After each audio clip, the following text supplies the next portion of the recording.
देखें, कोविड की अगर बात करें तो हम ये क्वारंटाइन का जो सिस्टम था ना, ये हमारे लिए नया नहीं था ये। तो ये कोई दुनिया को वो क्वारंटाइन का लफ्ज पहली दफा पता चला, लेकिन हमें ये पहले ही एक इस प्रोसेस का पता था।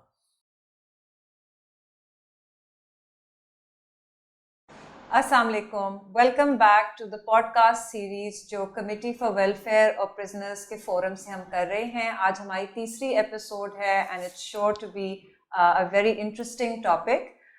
मेरा नाम हया जाहिद है, I am the secretary for the committee for welfare of prisoners और आज हम क्लाइमेट चेंज के कॉन्टेक्स्ट में बात करेंगे। सिंध के जेल खाना जात में जो कैदी बंद हैं वो उन लोगों में से हैं जो सबसे ज़्यादा मुतासर होते हैं कुदरती ख़तरात से या मौसमी असरात से। आम लोगों की तरह इनके पास वो सहूलत नहीं है या वो बाइख्तियार नहीं है कि अगर बारिश ज़्यादा होगी या आग लग जाएगी या ज़लज़ला आ जाएगा तो वो खुले में भाग के किसी महफूज जगह पनाह लें।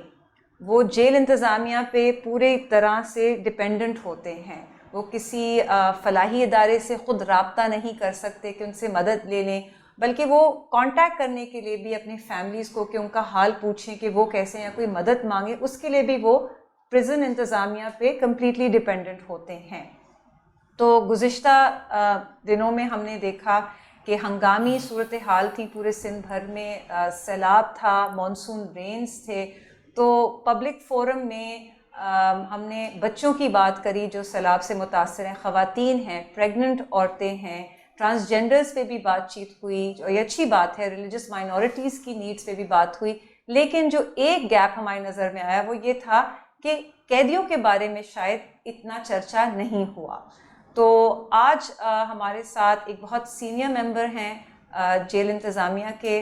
He's been a part of the prison administration for almost 2 decades.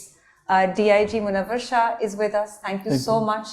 He is the DIG who is looking at the Sakhar belt and operational experience के साथ साथ इनका रुझान काफ़ी लॉ और रिफॉर्म पे शुरू से रहा है। He's been a leading part of some law reform committees and commissions. ख़ास तौर पे जो नया प्रिजन का एक्ट और रूल्स आए उसके मैं कहूँगी वो लीड ड्राफ्ट्स पर्सन थे। तो thank you so much for giving us your time. Thank you madam, invite करने के हवाले से। मैं आपसे पूछना चाहूँगी कि थोड़ा सा हमारी ऑडियंस के लिए कॉन्टेक्स्ट बता दें कि क्लाइमेट चेंज इस नौयत की तबाही जो हमने सिंध भर में देखी थी उसका क्या इम्पैक्ट हमारे प्रिजन्स पे रहा है। देखिए, क्लाइमेट चेंज के हवाले से दुनिया में बात की जा रही है। ये वो ऐसा मौजू है जो फर्स्ट टाइम जब 2010 में सैलाब आया था जब सिंध में, उस वक्त उसके बाद ये एक बड़ी तबाही आई है सिंध के अंदर। तो आलमी कॉन्फ्रेंस भी हो रही है इसके हवाले से, और हमने तो कोई प्रैक्टिकली इशू ये देखा मसला इसका। बरसात जो मानसून का सीज़न आया उसके बाद बरसात उससे ज़्यादा, जो एक रूटीन की बरसात थी उससे ज़्यादा बरसात रही। तो सबसे पहले जो हमारा जो रीजनल ऑफिस था सक्कर का, वहाँ पर इशू जब हमने नोट किया कि बरसात ज़्यादा हो रही है और रिपोर्ट हमें मिलती जा रही थी कि आगे पानी जो है काफ़ी जो है ना सारी जगह जेलों पे और शहरों में बढ़ता जा रहा है। तो स्टेप्स के हवाले से अपने काफ़ी चीज़ें प्रेजेंट रूल्स के अंदर भी ऑलरेडी डिफाइंड हैं, काफ़ी जो इमरजेंसी को कोप अप करने के लिए। लेकिन अपनी तरफ से भी इंस्ट्रक्शन हमने फर्दर दी। मशीनों की ज़रूरत थी, मशीनें हमने ज़्यादा बढ़वाई। उस वक्त मशीनें कुछ पहले से मौजूद थी लेकिन ज़्यादा बढ़वाई। इंस्ट्रक्शन दे दी थी कैदियों को सेफ़ रखने के लिए। बेसिक जिम्मेदारी हमारी आती है सेफ्टी सिक्योरिटी की, कैदी को हमने सेफ्टी सिक्योरिटी के साथ रखना है। तो हुआ ये था कि ज़्यादातर जो हमारी जेलें, ख़ास तौर पे जो हम बात कर रहे हैं अगर सक्कर रीजन की जेलों की, और फिर मैं हैदराबाद रीजन पे भी आता हूँ, पहले सक्कर रीजन की तरफ जाते हैं। सक्कर रीजन में सेंट्रल जेल लाड़काना और डिस्ट्रिक्ट जेल लाड़काना और खैरपुर सेंट्रल जेल, ये पहले इफ़ेक्ट हुए थे। अच्छा, इफ़ेक्ट का मतलब ये नहीं कह रहा हूँ, देखिए प्रिजन में ये जेल के अंदर इफ़ेक्ट कैदियों की तरफ पानी नहीं गया था, अंदर पानी नहीं पहुँचा था। ये कॉलोनी की तरफ, जो कॉलोनी जहाँ हमारा स्टाफ रह रहा है उसकी सराउंडिंग में पानी आया था। तो एडमिनिस्ट्रेशन ने कोशिश करके, पहले देखें कैदी की मामला आता है, वो स्टाफ ने अपने पे नहीं लिया, स्टाफ ने अपने आप को बड़ी नुकसान करके पानी जो है ना वो कॉलोनी में रख के डाल के और वहाँ से एवैक्यूएट कर रहा पानी को। अंदर जा रहा था, लेकिन उससे हमने बचा के इधर कर दिया। अच्छा, फिर भी बरसात चलती रही, शहरों में फिर वही फ्लड की सिचुएशन थी मौजूद। तो हमने पहले मैं बात करूँ ख़ासतौर पर लाड़काना की, पहले सेंटर जेल लाड़काना और डिस्ट्रिक्ट जेल लाड़काना के हवाले से। तो हमने प्लान बना लिया था, इवन मैं ऑर्डर भी कर चुका था कि कैदियों को शिफ्ट करना है इससे। उस वक्त सिचुएशन हम, क्योंकि कॉलोनी में जब पानी आ चुका था तो वो प्रोबेबली यही था कि अंदर ना चला जाए पानी। कैदियों की सेफ्टी सिक्योरिटी का इशू है, पहले उनको देखना था हमें। तो जेल एडमिनिस्ट्रेशन ने मुझसे रब्ता किया, फिर मैं भी उनसे रब्ते में था, टच में था। इवन मैं पर्सनली विजिट भी करके आया। पानी में घुटनों तक पानी था कॉलोनी की सराउंडिंग में। जेल की जो एग्जैक्ट जो कन्फाइनमेंट एरिया था कैदियों का, वो थोड़ा सा ऊपर प्लेटफॉर्म ऊपर था, तो जिसकी वजह से वो पानी नहीं जा सकते थे वहाँ पर। तो खैर वो उसके बाद ऑर्डर कर चुके थे एहतियातन। हम वैसे डिस्ट्रिक्ट एडमिनिस्ट्रेशन से भी रब्ते में थे, और डिस्ट्रिक्ट एडमिनिस्ट्रेशन का भी यही कहना था कि देखिए हमें कोई एक मिलेगी टाइमली, एक हमें बता दिया जाता है फ्लड की वार्निंग का, उनको एक वार्निंग का। फिलहाल उनकी तरफ से कोई वार्निंग का नहीं था, लेकिन हम अपनी एक तैयारी करके बैठे हुए थे। खुदा न खास्ता अगर वो वार्निंग दे दी जाती है एक दिन के अंदर एविक्यूएट करें आप, तो थोड़ा सा डिफिकल्ट हो जाता है। तो हमने पहले से ही ऑर्डर इशू कर दिए थे कौन से कैदियों को कहाँ पर, अच्छा कहाँ पर एविक्यूएट करना था। सारे कैदियों को डिस्ट्रिक्ट जेल लाड़काना के और सेंट्रल जेल लाड़काना के हम भेज रहे थे घोटकी डिस्ट्रिक्ट जेल को। अच्छा, घोटकी डिस्ट्रिक्ट जेल वो वाइड जेल थी उस वक्त, घोटकी, और एक डिस्ट्रिक्ट जेल नौशेरो फिरोज। ये हमारी बिल्कुल सेफ प्रेजेंस थी। इवन वहाँ पे पानी भी मौजूद नहीं था कुछ भी।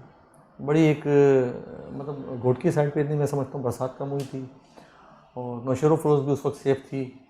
तो हमारे पास दो ऑप्शन थे कि इसको हम वो करते हैं। अच्छा, नौशेरो फिरोज का इशू ये आया था कि शिफ्ट क्यों नहीं कर पा रहे थे हम वहाँ पे। मसला ये हुआ था जो खैरपुर से और नौशेरो फिरोज का जो हाईवे था वो सबमर्ज हो गया था उस वक्त। तो वहाँ से गाड़ियाँ भेजना वो प्रॉब्लम हमारी एक समझ में नौशेरो फिरोज को कट चुका था हमारे लिए। तो हमारे पास घोटकी थोड़ा सा ऐसा एरिया था जो डिस्ट्रिक्ट जेल घोटकी, तो वहाँ पे हम शिफ्ट कर सकते थे कैदियों को। दूसरी बात, सेंट्रल जेल सक्कर का भी एक प्लान था, लेकिन सेंट्रल जेल सक्कर थोड़ी सा हाई प्रोफाइल प्रिजन है, सेंसिटिव प्रिजन है, इसलिए हम वहाँ पर उसका नहीं सोचा था। खैर उसके कोई 4-5 दिन बाद ये प्रोसेस रहा, ऑर्डर भी कर चुके थे, लेकिन वो 4-5 दिन कुछ बेहतर हो गया था, सिचुएशन वहाँ पे नॉर्मल होने लग गई थी। तो फिर वो हाँ, ये जो उधर की बता रहा हूँ लाड़काना की, वो सिचुएशन नॉर्मल होने लगी, तो ऑर्डर एग्जीक्यूट नहीं हुआ। ऑर्डर हमने नहीं किया फिर शिफ्ट। हम उसको सिचुएशन को नॉर्मल देख रहे थे, क्योंकि देखिए ऑर्डर प्रोसेस टाइप करना, सारी प्रोसेस को पहले से प्रोसेस करना पड़ती है, कैदी को नाम लिखे जाते हैं, सारा प्रोसेस होता है। तो खैर वो एग्जीक्यूट नहीं हुआ, फिर सिचुएशन नॉर्मल होने लगी। हाँ, फिर लेकिन ये रहा कि कॉलोनी का जो पानी था वो फिर शहर के साथ जो ड्रेनेज था उसके साथ कनेक्ट करके फिर वो आहिस्ता आहिस्ता निकलता गया। वो सिचुएशन अब अल्लाह का शुक्र है नॉर्मल है। फिर इसी टाइप की सिचुएशन खैरपुर में उन्हीं दिनों में मैं रात विज़िट कर रहा था। ऐसे टाइम में रात के 3-3 बजे मैंने विज़िट किए वहाँ पर। पर्सनली मैं मौजूद भी रहा, खैरपुर भी गया। खैरपुर में भी सिचुएशन यही हुई थी कि जेल की जो कन्फाइनमेंट प्लेस था वो ऊपर थी, जो नीचे के जो एरिया से जब कॉलोनी है या उनकी जो ग्राउंड है जेल के अंदर के, उसमें पानी भर चुका था। तो खैर इंस्ट्रक्शन में हमने पहले ही बोल दिया था कि जितनी भी मशीन्स हैं जो पंप होते हैं ये लेके ज़्यादा से ज़्यादा आप लेकर उसको पानी को वो करें। अच्छा, पानी चारों तरफ पानी था, कुछ जगहों पे ऐसी थी जो सूखी हुई जगह थी, वहाँ पे हमने वो एक ट्रेंच भी बनवाए थे ना कि ताकि पानी हम वहाँ डालते थे, आगे हाल यही था उसमें। फिर वो पानी निकालते गए। स्टाफ की पोजीशन ये थी कि टोटल स्टाफ उसी में निर्भर हो चुका था। कोर्ट की प्रोटेक्शन उन दिनों में जजिस से हमने रिक्वेस्ट करके फ़िलहाल कुछ दिनों के लिए हमने वो बंद भी करवाई थी, क्योंकि पॉसिबल था नहीं। शहर में भी पानी है, कोर्ट की तरफ भी, इवन वो सेशन कोर्ट की तरफ भी पानी वहाँ पे मौजूद होता था।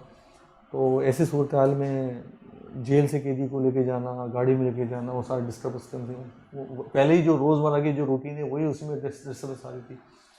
तो खैर वो ये बड़ी एक हमें साथ मिल गया कोर्ट के आके कुछ दिनों के लिए, 2-4 दिन के लिए हमें जेल में रही। खैरपुर में फिर ऐसा था, खैरपुर के एडमिनिस्ट्रेशन का भी एक वो रहा, बड़ी प्रोएक्टिव रहे और पानी इसको वहाँ से भी फिर फ्लश आउट किया। अच्छा, फिर उसके बाद अच्छा सेफ जो रही सक्कर सेंट्रल प्रिजन रही हमारी, उसमें ऐसा पानी का कोई इशू नहीं आया। सेंट्रल जेल 2 सक्कर वो भी हमारी उस वक्त सेफ थी। उस वक्त अभी आजकल डिस्ट्रिक्ट जेल सक्कर कहलाती है, तो उसमें भी इशू ऐसा नहीं आया था। हमने एक प्लान बी और भी बनाया हुआ था, अगर ज़्यादा हुआ कहीं ऐसी जगह पे तो हम यहाँ पे भी शिफ्ट कर सकते हैं। एक सवाल मैं पूछना चाहूँगी, 2017 में एक डॉक्यूमेंटेड केस आया था इंडोनेशिया में, जहाँ एक बड़ी जेल थी और सैलाब की वजह से, बारिशों की वजह से एक पूरी दीवार प्रिजन की जो मेन बाउंड्री वॉल थी वो शायद गिर गई थी और दर्जनों कैदी फरार हो गए थे। तो ऐसा इस लेवल का कोई इंसिडेंट जिसके बारे में आप बात कर सकें? I understand there is a security element, आपका तो कहना ये है कि कोई डैमेज नहीं हुआ, कोई डैमेज नहीं हुआ, इसीलिए मैं फील्ड में मौजूद था, यही रीज़न है। लेकिन पहले से सिक्योरिटी का इशू आता है। मैं खुद रात के 2-2, 3-3 बजे मॉनिटर कर रहा था, लड़का ना मुझे जाना पड़ा, खैरपुर जाना पड़ा। मैं घोटकी खुद गया, घोटकी देख कर आया। पहले मैंने घोटकी का ये देखा कि घोटकी में क्या इज़ इट फिजिबल कि हम वहाँ से कैदी को यहाँ पे शिफ्ट कर सकें, इतने कैदी की जगह है, वो मैनेज कर पाएंगे। फिर लड़का ने वो खुद जाके देखा, मैं घुटने घुटनों पानी में खुद मौजूद था वहाँ पे। जब कॉलोनी के अंदर गए, गाड़ी हमारी नहीं जा सकती थी रास्ते में, बल्कि जब मैं ट्रैवल कर रहा था सक्कर से और लाड़काने के जाने के लिए, तो वहाँ पे भी रास्ते में जगह जगह पे पानी मौजूद था। लेकिन फिर वहाँ पहुँच कर फिर हमने जाके चेक किया उसको, और जब सूरत हाल देखी तो उस वक्त मैंने उसी वक्त कहा था कि भाई ऑर्डर बना लें, सब चीज़ पहले से मौजूद रहें।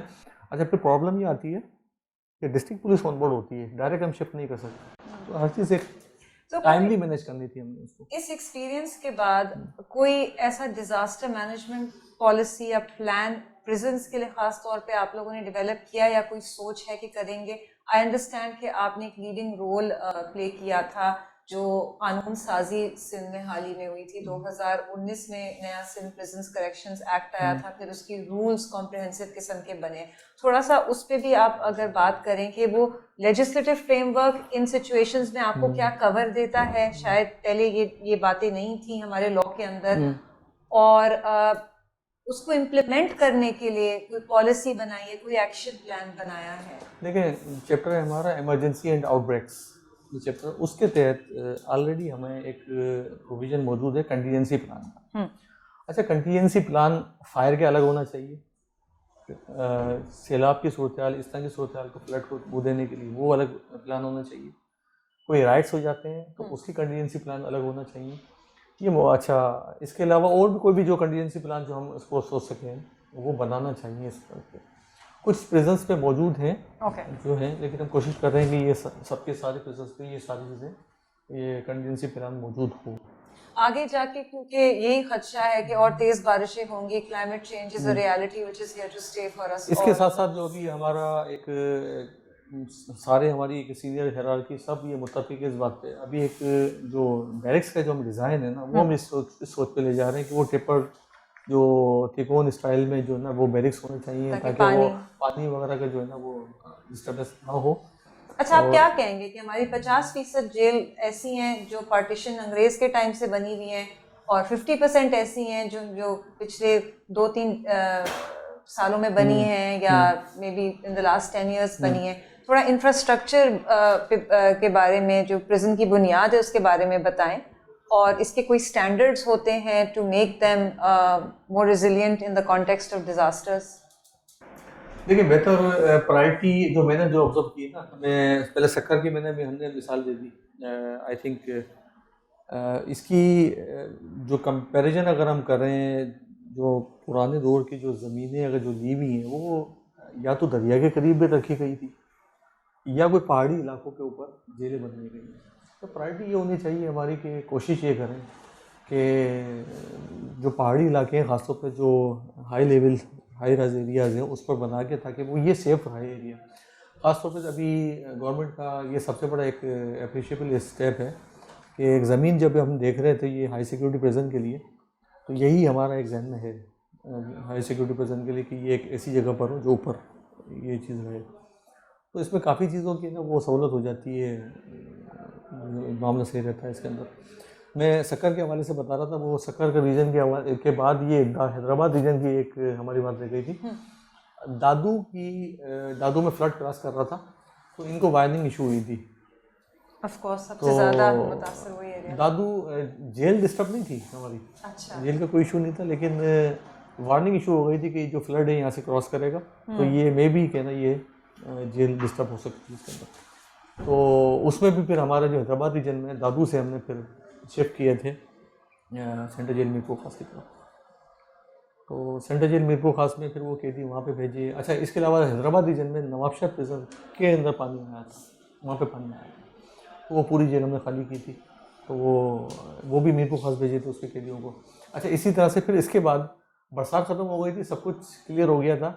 नौशर फिरोज जो उस वक्त हमारी जेल सेफ थी, वो बाद में वहाँ से पानी वहीं फ्लड क्रॉस किया था उधर से, जब उन्हें छोड़ा था वहाँ कुछ मसला बिल्कुल, हुआ था, तो बिल्कुल। वो जाके वो हमारी फिर ये प्रिजन डिस्टर्ब हो गई थी हमारी इस वजह से। इसकी फिर एविक्यूएशन हमने की थी, तमाम कैदी हमने यहाँ से, जब वो फ्लड आने वाला था तो हमने पहले इसका ऑर्डर करके, इसके तकरीबन 250 कैदी थे डिस्ट्रिक्ट जेल नौशर फिरोज के, वो हम खैरपुर सेंट्रल जेल पे लेके आ गए।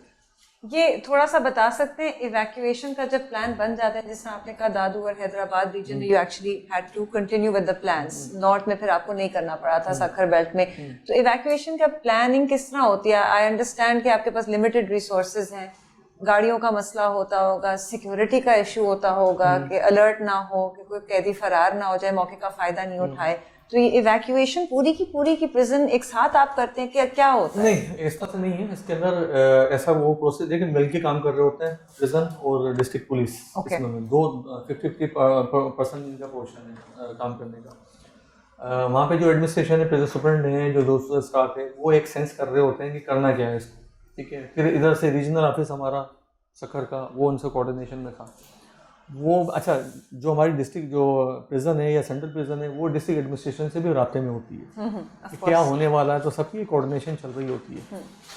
अच्छा, उन्होंने जब ये उनको वार्निंग मिल गई कि ये चीज़ पॉसिबल है कि यहाँ पर फ्लड क्रॉस कर सकता है, तो हमें एक लेटर लिख दिया जाता है रीजनल ऑफिस में कि ये शिफ्टिंग की ज़रूरत है और आप अपने हिसाब से देख लें कहाँ पे शिफ्ट करना है। फिर हम अपने हिसाब से, रीजनल ऑफिस देखती है कि जो फिजिबल या सूटेबल जो प्रिजन है, कहाँ पे इनको रखना चाहिए, ओवर क्राउडेड में ना होना, ओवर पॉपुलेशन ना हो प्रिजन के अंदर। तो फिर उस वक्त जो हमें डिस्ट्रिक्ट प्रिजन, अच्छा फिर दूसरा एक और कॉन्सेप्ट वो क्राइटेरिया रखना पड़ता है कि कोर्ट में भी प्रोटेक्शन हो जाए, करीबी हो। ऐसा ना हो कि हम नौशर फिर उसको वाले को बोलें कि भाई वो लड़का ना भेज दें या गोट की पे रखवा दें। खैरपुर हमें उस वक्त कन्वीनियंट पड़ रही थी, तो डिस्ट्रिक्ट प्रिजन नौशर फिर उसके कैदी 250 करीब, वो हमने यहाँ पर खैरपुर भिजवा दिए। वो उन्होंने एक पूरा प्रोसेस, कैदियों के नाम, सारे डिटेल वगैरह सारा, उसके वो ऑर्डर करवा लिया, हमने शिफ्टिंग का ऑर्डर दे दिया। शिफ्टिंग का ऑर्डर फिर वो होता है थ्रू डिस्ट्रिक्ट पुलिस एग्जीक्यूट होता है। एसपी जो कंसर्न जो है डिस्ट्रिक्ट पुलिस एडमिनिस्ट्रेशन, उनसे रब्ता करके गाड़ियाँ इंश्योर कर ली जाती हैं, प्रिजन वैन के थ्रू उनको कैदी को यहाँ पे भिजवा दिया जाता है। अच्छा, अब उसके अलावा क्या हुआ कि स्टाफ वो 250 कैदी बढ़ गए। हमारी स्टडी फिर ये रही कि फर्दर जो नौशर फिर उसका जो स्टाफ था जी, वो कुछ तकरीबन 40% या 50%, कुछ को वहाँ इमरजेंसी ड्यूटी पे लगाया कि एविक्यूएशन पानी वगैरह निकालें, जो देखिए मसलों को, बाकी कुछ यहाँ पर कैदियों को भी वो देना है, तो वो उनकी पोस्टिंग हमने यहाँ पे कर दी कुछ दिनों के लिए। तो ऑलमोस्ट तकरीबन 15 दिन कैदी यहाँ पर रहे खैरपुर में, और यहीं से प्रोडक्शन हो रही थी।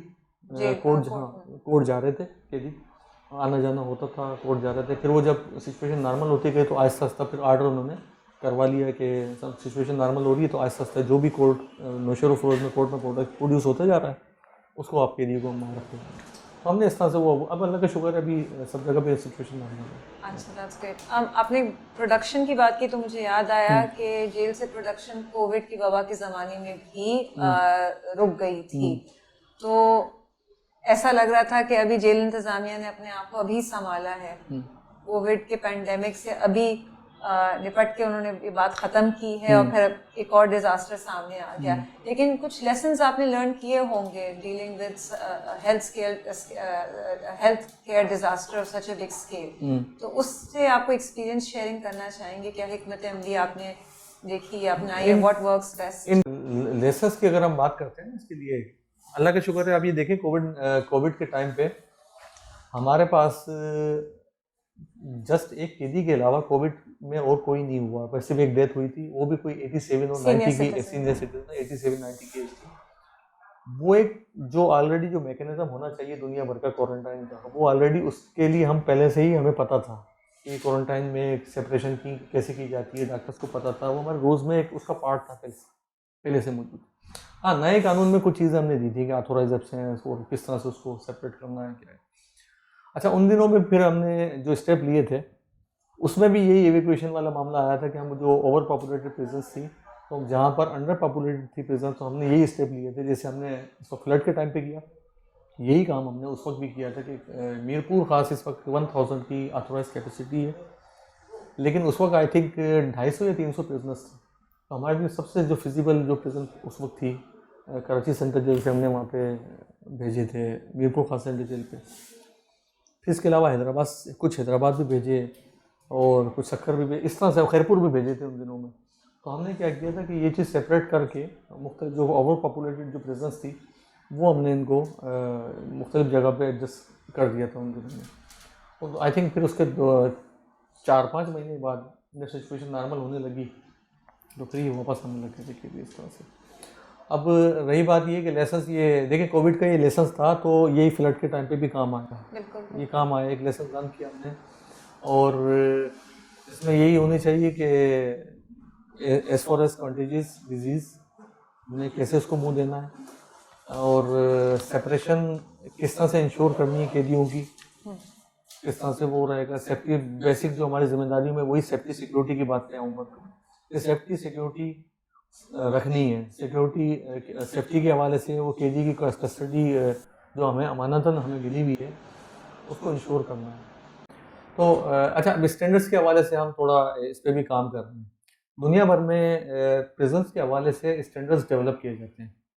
नए इलाके के अंदर भी हमने ये स्टैंडर्ड्स के हवाले से जिक्र किया है, इंटरनेशनल स्टैंडर्ड मौजूद हो। तो अभी भी रिसेंटली हमारे आईजी साहब अभी बैंकॉक एक कॉन्फ्रेंस में गए थे, तो वहाँ पे भी इंटरनेशनल फोरम के हवाले से वहाँ पे कुछ चीज़ें क्राइटेरिया बताया गया था कि भाई ये कुछ क्राइटेरिया है आपका, वो आप मीट आउट करें। तो हम एक्रेडिटेशन की तरफ सोच रहे हैं। वो एक्रेडिटेशन का मतलब ये है कि मिसाल के तौर पे कि आप सर्टेन आप स्टैंडर्ड्स अपने डेवलप कर लें, अच्छी एक मेयार की तरफ लेके चले जाएँ, तो वो एक्रेडिटेशन मतलब एक वहाँ से वो मिल जाएगी आपको कि एक अब मान लिया जाएगा कि तस्लीम शुदा हो जाएंगे कि आप एक इंटरनेशनल स्टैंडर्ड पर अपने प्रेजेंस को चला रहे हैं।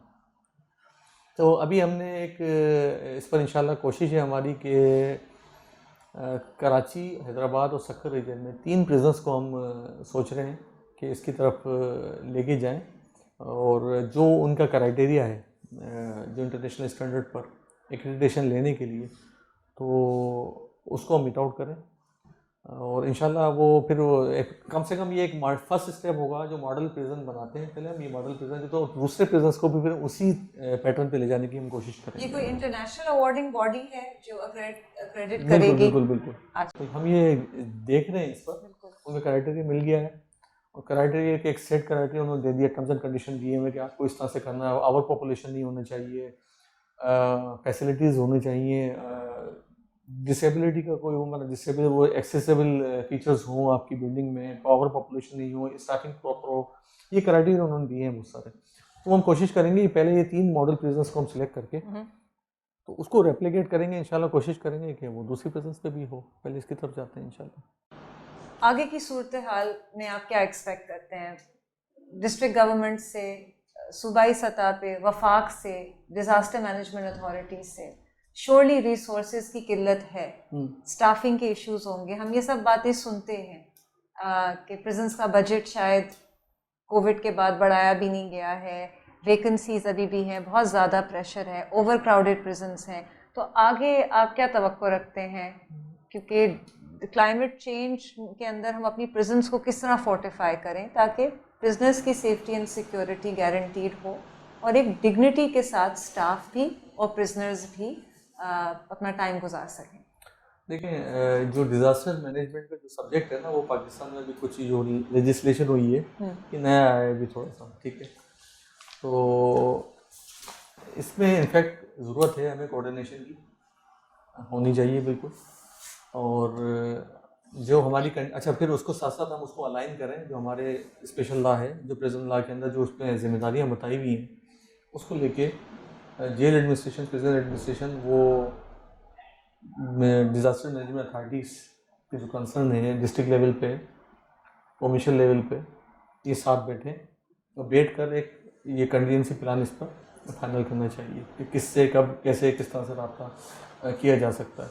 और हिफाजत में अचानक कोई मसला आ जाए, फिर उसके बाद फिर वो जल्दी जल्दी भागदौड़ चल रही होती है, तो उससे पहले वो पहले से अपनी एक प्रिपेयर्डनेस हो। तो खैर प्रिपेयर्डनेस के हवाले से तो ये है कि हमारी रहती है, ऐसा नहीं है कि प्रिपेयर्डनेस ये इसमें नहीं है, लेकिन ये कि जो इंटर डिपार्टमेंटल कोऑर्डिनेशन है ना, उसको मजबूत होना ज़रूरी है। वो उस पर मीटिंग्स होना चाहिए, क्वार्टरली बेसिस पे मीटिंग हो और बैठ के वो फाइनल कर रहे हो। अच्छा, इवन वो तो उनको भी कॉन्टीजेंसी प्लान का वो चेक ज़रूर करें कि कॉन्टीजेंसी प्लान इस तरह की चीज़ें प्रिपेयर्डनेस के हवाले से क्या इनके पास मौजूद हैं, कर सकते हैं, ये चेक करना चाहिए। इसकी ट्रेनिंग दी जाती है नारा में, जो आपका ट्रेनिंग एकेडमी है प्रिजन के ऑफिशियल्स की, disaster management, climate change, resilience पे, इवैक्यूएशंस पे? देखें, ये इस पर ट्रेनिंग का इशू था पहले, लेकिन अभी हमने करिकुलम नया बनाया है, ओके, ट्रेनिंग मैनुअल नया डिज़ाइन किया है, उसके अंदर ये सारे सब्जेक्ट रखे हैं। एक्सीलेंट हाँ, एक्सीलेंट। तो अब जो भी नए कोर्सेज होंगे उसके अंदर ये सारी चीज़ें होंगी। और जो ट्रेंड चेंज हो रहे हैं, जिस तरह के इश्यूज आ रहे हैं, इवन क्लाइमेट चेंज के हवाले से भी कुछ उसमें ज़्यादा सब्जेक्ट नहीं, छोटी मोटी कुछ चीज़ें इसमें रखी गई हैं, कुछ ना कुछ पता हो हमारे स्टाफ को कि ये हो क्या रहेगा। तो कोशिश है बेहतरी की तरफ है। स्टाफ, इनफैक्ट ये स्टाफ का भी मसला हमने नोट किया था इन दिनों में, 2013 से अपॉइंटमेंट नहीं हुई है, लेकिन अभी जाके जो है ना वो अपॉइंटमेंट का प्रोसेस चल रहा है। अच्छा, तो इंशाल्लाह ये कुछ ना कुछ बेहतरी आ जाएगी इसके अंदर, डिपार्टमेंट के अंदर। तो और फिर उसकी ट्रेनिंग है, नया स्टाफ होगा, इसको लेके जाएंगे, यही ट्रेनिंग्स करानी है उनको भी इस तरह की चीज़ों में। Thank you so much Munawwar साहब। Thank you so much for tuning in to our third podcast, and I hope that you found this informative.